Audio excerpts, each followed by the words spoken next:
Jadi ada yang nanya air minumnya tadi rasanya kayak gimana ya? Nggak ada debu walaupun nggak dalam plastik sekali pakai. Dia tetap ada rasa manis-manisnya gitu.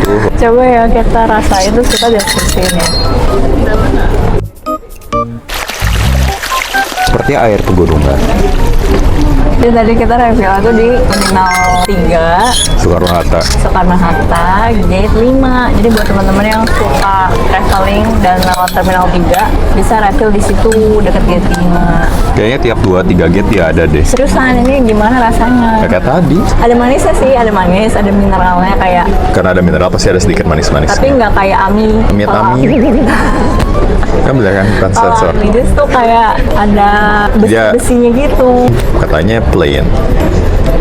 Ya gitulah. Itu urusan brand masing-masing mendeskripsikan air minum yang menurut aku sama aja. Tapi ini aman, rasanya nggak. Rasanya seperti air pegunungan. Serius. Bahkan lebih pegunungan dari air-air yang lain.